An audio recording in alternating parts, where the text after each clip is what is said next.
आजपर्यंत पाऊस नव्हता वर्धा जिल्ह्यामध्ये आणि पावसाअभावी झाडांनी जे पीक रोवलेलं होतं शेतकऱ्यांनी ते सुद्धा मानं टाकू लागलेली होती। आज काही प्रमाणात रिपरिप पावसाची सुरू झालेली आहे आणि अशातच शेतकरी सुखावलेला आहे। काय सांगाल, आतापर्यंत पाऊस नव्हता गेल्या आठवड्यापासून, आता पाऊस आलेला आहे, काय सांगाल?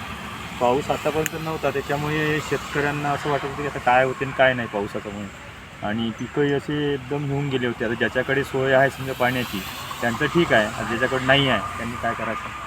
तर त्याच्यामुळे एकूण शेतातही माझ्याकडे 2 एकर आहे, त्याच्यामध्ये सोयाबीन आणि तूर आहे, आणि एकाएकीच पाऊस आला आणि पहिले लेट झाला पाऊस, त्याच्यामुळे असं झालं की एकाएकी पेरणी केली तर तणाचं वगैरे खूप प्रमाण वाढलं यावर्षी, आणि डवरण हे ते सुरूच आहे आता आमचं।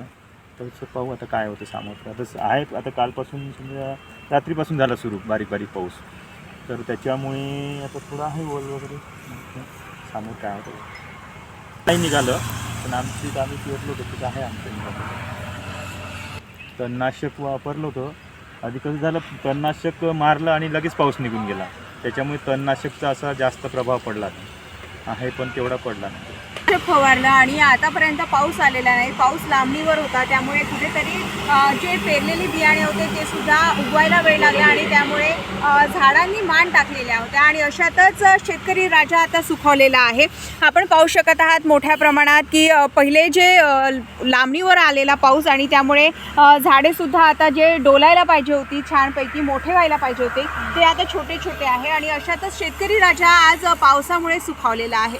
अशाच बातम्या बघत राहण्यासाठी बघत रहा नवराष्ट्र नवाता। ऋणाल ढोक, वर्धा। पहिलेच पाऊस उशीर आला, वाढ होऊन नाही राहिली, संकटात सापडले असं बोलणं, हा बोलणं संकटात सापडले म्हणजे वाढ नाही होऊन राहिली, दुबारा पेरण्याची वेळ आली आहे, जोड्या सापडत नाही, मजूर सापडत नाही, पाऊसही चाट देऊन राहिला, संकटात सापडले, संकटाचं सारं हे आहे. नाही आहे, कर्ज भेटत नाही, कर्ज माफ होत नाही, आणि सारं नुकसान आहे। शेतीला पैसा तरी खूप आणायचा, असा भाव भेटत नाही, नाही कापसाला भाव नाही, मालाले भाव नाही, तुरीला सोयाबीनले नाही, त्याच्यात बोल आणि शेती परवडतही नाही, सोयाबीन बाईचा 400 रुपये रोज आहे, 4 वाजेपर्यंत ना माणसाचा 2 वाजेपर्यंत 500 आहे, त्यामुळे काहीच वाटत नाही। 2000 जोडीचं भाडं आहे,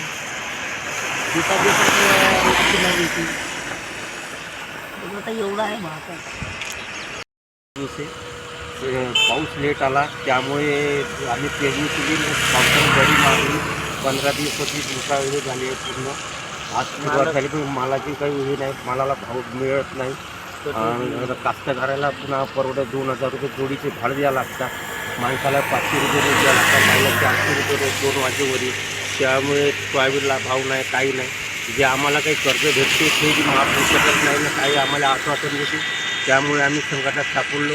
हे फेडायचं का घरी खायचं का कुणाचे द्यायचे, त्यामुळे काही चालत नाही लक्ष पूर्ण त्याबद्दल, त्याचा भरोसाच नाही आहे, सांगूच शकत नाही, भरोसाच नाही येईल म्हणून आता एकरी 40-50 हजार खर्च येते, भरोसाच नाही, ते होणार बा आणि येणार बा आमच्या आता ते काही नाही, एक जुळ्याचा पत्ता म्हणून खेळ करायला लागून शेती काही परवडून नाही राहिली, काही नाही, त्यामुळे काही ते देत नाही शकत। हो, काही आता जाळे जावं तर त्यांचे रेट वाढले आहे पूर्ण याचे, हो, जाळे जावं तर काहीच नाही, हो, पूर्ण पैसे जात नाही, नाही, 2000 आधी बॅग झाली आहे, हो, औषधाचे काहीच नाही, असं दाखवत नाही, त्याचाही भरोसा नाही आहे निघण म्हणून औषधात याच्यात जे जाते आम्हाला तरी असं वाटतं का लावलेलंच निघाला, पण त्याचाही भरोसा नाही आहे।